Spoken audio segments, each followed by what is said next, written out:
caching is the #1 way to speed up any WordPress site. However, all current cache plugins have problems which affect user experience and site performance.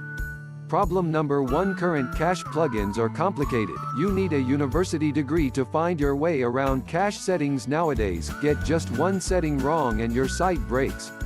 Problem number 2: free cache plugins are frequently hacked.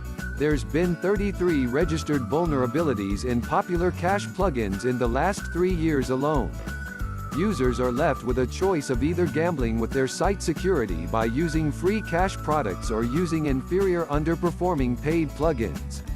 Problem number 3: current cache plugins hog your processor memory through inefficient cache clearing and cache preloading. Say you have a site with 100 pages and you make one text change to one page. Then with current cache plugins, all 100 cached pages will be deleted and your site now has to rebuild every cached page, hogging your server processor and memory.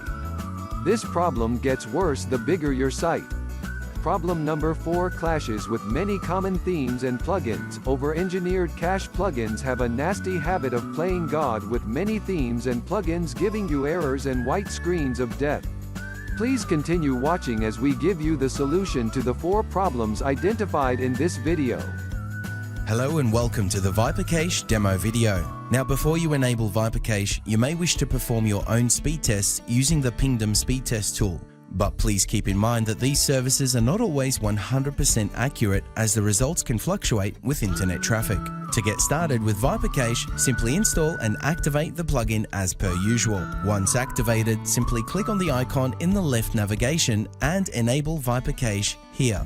This option enables your cache, blocks known bad bots, fake search engines and scrapers. Now, if your website is running SSL, simply activate HTTPS caching here. If not, just leave this option disabled. The Defer JavaScripts option will load all JavaScripts after your page loads to help increase speed. You can enable this if you're not running any critical page scripts. Disable emojis. This feature stops the WordPress default emojis and emoji scripts from loading. CSS and JavaScript cache. Most cache products don't cache JavaScript and CSS files, as WordPress alters the URL with version information. This option fixes that problem. Minimize CSS.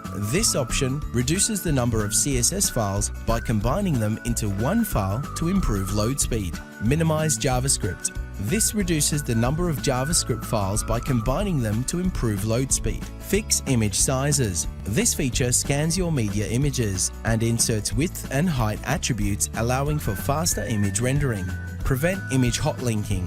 This feature will prevent images on your website being linked to from other websites. Block bad bots. This feature will prevent known bad bots from crawling and scraping your website. Once you've reviewed these options, click Save Changes. Now, cache clearing will happen automatically when you change any page, post, or when you install new plugins, so there's no need to manually clear the cache like on other products. Where images or content on your page are created by external sites or outside WordPress, either update the page or reset the cache using the button below. Our Smart Cache Preloading feature will preload the cache with your homepage plus 5 of your most popular pages. This is a unique bandwidth saving feature, as on large sites, cache preloading will tie up your processor, slow down your site and eat your bandwidth. In this section, you'll see how many pages you have in the cache, the HTML optimization, the size of the largest file, and the cache history. If you ever need to disable the cache, simply disable the plugin. It's really that simple. The Reset Cache feature helps you clear and automatically rebuild the cache of your most popular pages. This is handy if you're linking to external content such as ad networks or images for the first time. And that concludes the ViperCache overview video. Thanks for watching.